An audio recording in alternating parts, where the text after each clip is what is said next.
Fala galerinha do xadrez, tudo beleza? Fala aí galerinha do xadrez, tudo beleza?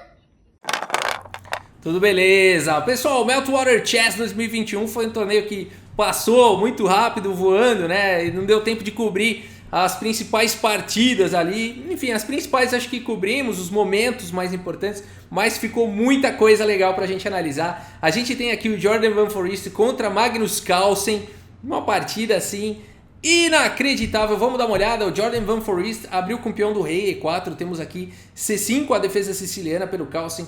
Cavalo em F3, G6. Olha aí a variante do dragão hiper acelerada aqui pelo Magnus Carlsen. Bispo C4 é o nome que recebe essa abertura. Bispo C4, Bispo G7. C3 aqui pelo Foreest. D6. E agora aqui D4, então buscando aí o centro. C por D4, C por D4, cavalo em F6 atacando o peão central, cavalo C3 protegendo e aqui o Magnus Carlsen faz roque. Jogou simples até agora o Carlsen, o Jordan Van Foreest também jogando aqui bastante simples, desenvolvendo as peças. Bispo B3 agora e cavalo C6, seguindo com o desenvolvimento.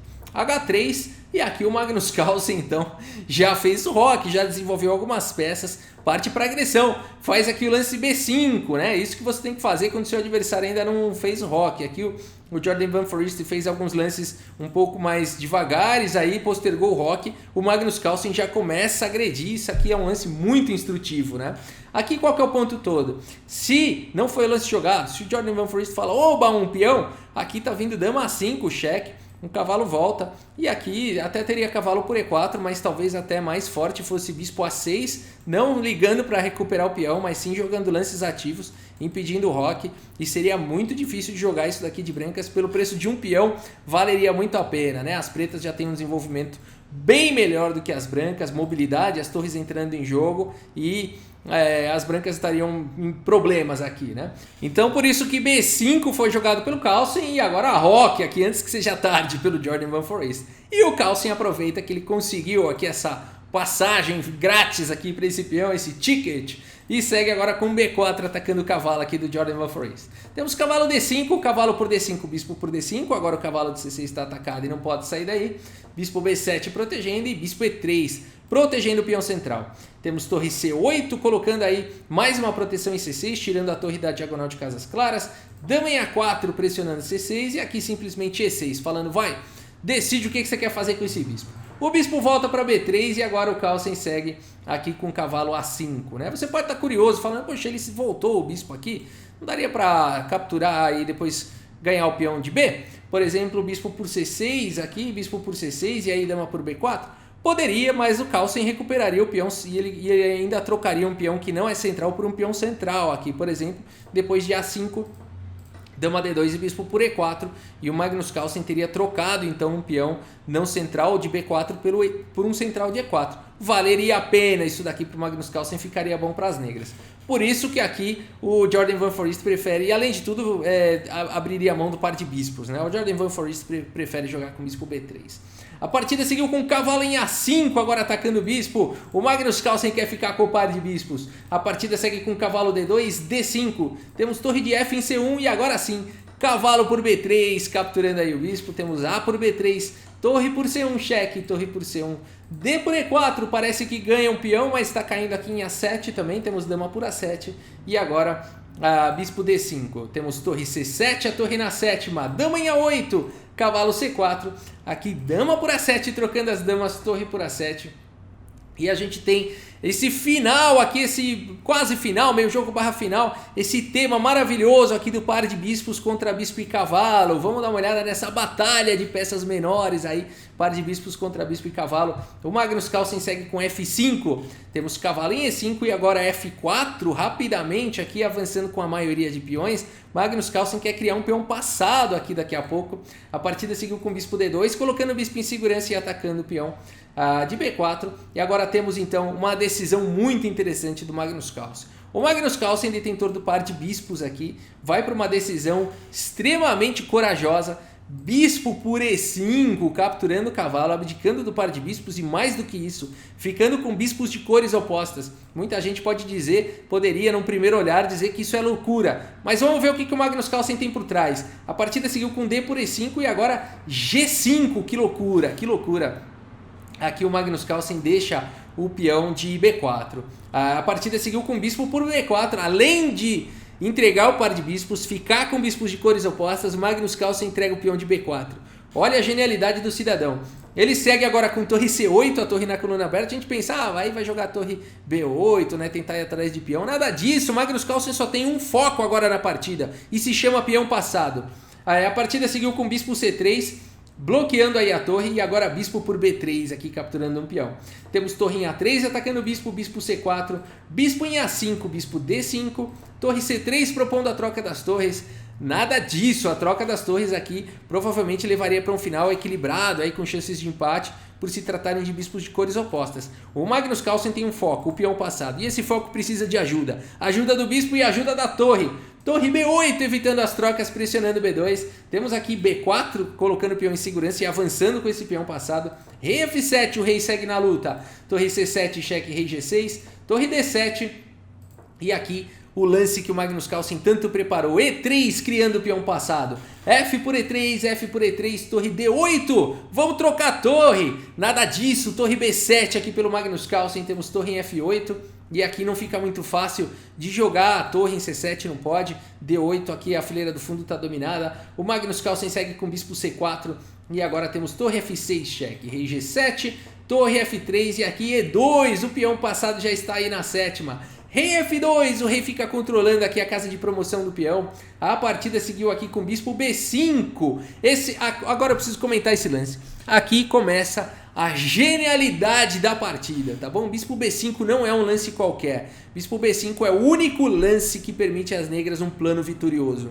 Nessa posição de bispos de cores opostas, onde o rei está segurando a casa de promoção do peão. Qual é a ideia de bispo B5? Bispo B5 evita o sacrifício do peão aqui com B5, que seria um recurso de empate. O bispo ficaria controlando a casa de E1 junto com o rei aqui controlando a casa de promoção. Acabou, empatou. Inclusive, aqui ao invés de rei F2, aqui seria o lance a ser jogado. Seria o lance B5 que poderia levar para chances de empate aí na posição. O Jordan Van Foreest faz o lance rei F2 e agora o Magnus Carlsen castiga isso imediatamente com o lance bispo B5, parando o peão, e agora o bispo não consegue ajudar. Vamos ver como segue. Torre E3, agora temos torre F7, cheque, torre F3 e aqui torre D7. Temos torre E3 e agora torre D2. Olha a genialidade que o Magnus Carlsen vai começando a jogar isso daqui. A partida seguiu com bispo B6 e agora a torre B2 pressionando o peão de B4. Temos bispo D4 e agora o ponto é o seguinte. Olha só, mais uma vez a genialidade aqui de Magnus Carlsen. Se ele captura o peão de B4, o bispo chega na casa de C3, atacando a torre, controlando a casa de E1 e as pretas não ganham nunca mais. A gente tem uma posição mais uma vez empatada e equilibrada. O Magnus Carlsen faz essa leitura e agora segue simplesmente com torre B1. Aqui o Jordan Van Foreest joga o bispo, então, o tão sonhado bispo em C3, mas agora a torre F1 cheque. Trouxe o bispo, mas agora o rei sai. Então aqui rei G3, o Magnus Carlsen continua tendo possibilidades de vitória, porque apenas agora o bispo e a torre estão controlando a casa de promoção e o rei está fora.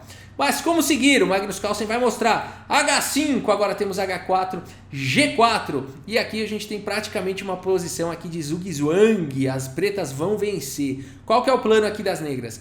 Aqui, se ficar jogando rei H2, rei G3, por exemplo, aqui as pretas vão levar o rei lá para aqui, lá para a ala da dama aqui e atacar esse bispo e a posição entraria em colapso. Então aqui não tem muito o que fazer, o Jordan Van Foreest faz o lance torre E4, faz qualquer lance. O Magnus Carlsen segue agora finalizando de uma maneira bonita, com torre C1, atacando o bispo. O bispo não tem muito para onde ir, só tem aqui poucas casas, né?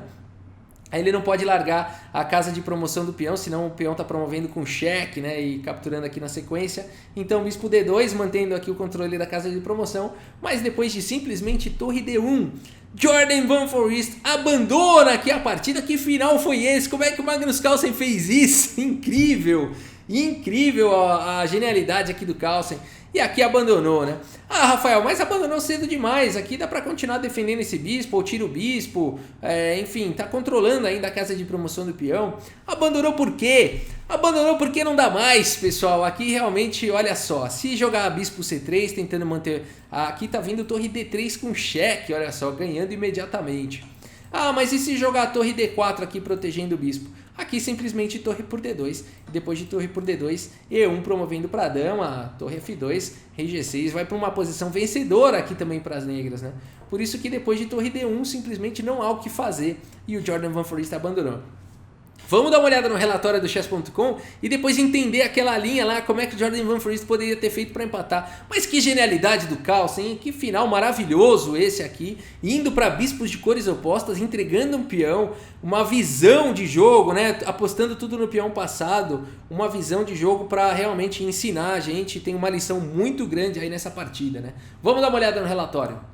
Magnus Carlsen, 98,9% de precisão, 96,7% para o Jordan Van Foreest. Foi muito preciso, faltou pouco. A gente olha aqui o gráfico, foi realmente uma partida intensa, né? Uma grande luta, uma verdadeira luta, mas em algum momento o Jordan Van Foreest perdeu a mão e o Carlsen aproveitou ali, foi extremamente preciso. Vamos lá entender que ponto foi esse.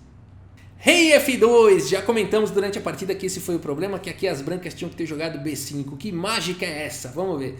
Aqui B5 poderia seguir com torre por B5 atacando o bispo, e aí bispo E1 fica controlando. Ah, mas aí torre por E5. De fato, nessa linha, as brancas entregam 2 peões, ficam com 2 peões a menos, no entanto conseguem aqui uma condição aqui provavelmente de equilíbrio e empate.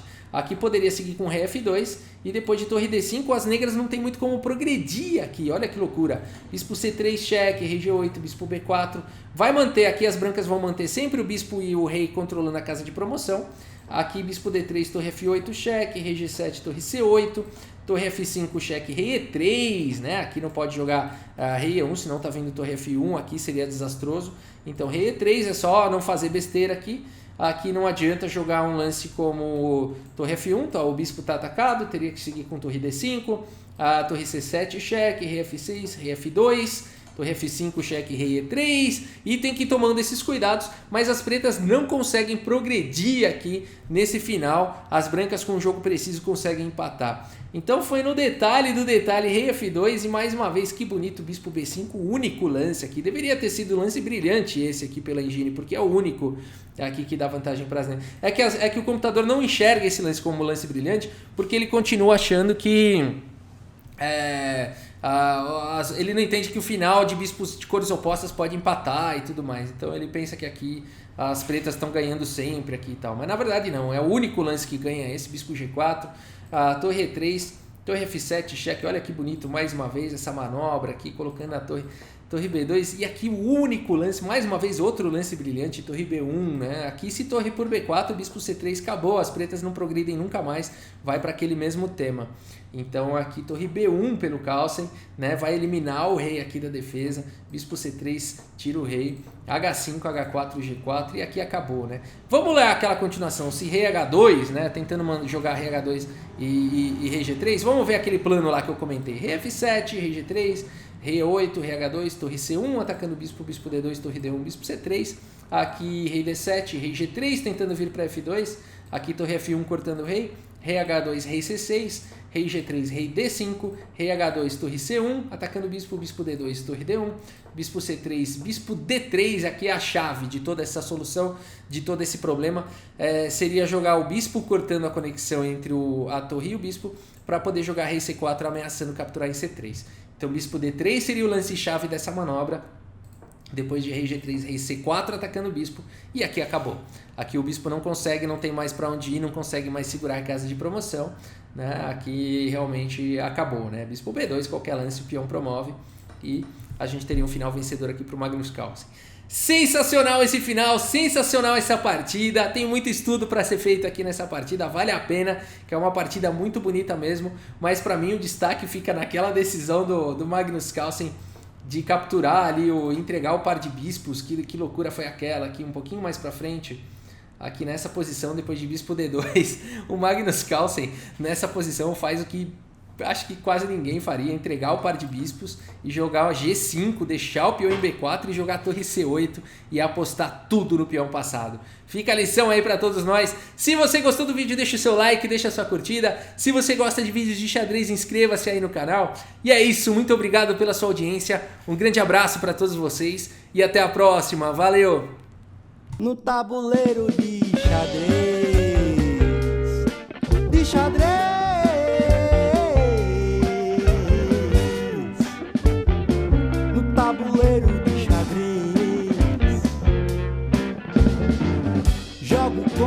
meus amigos.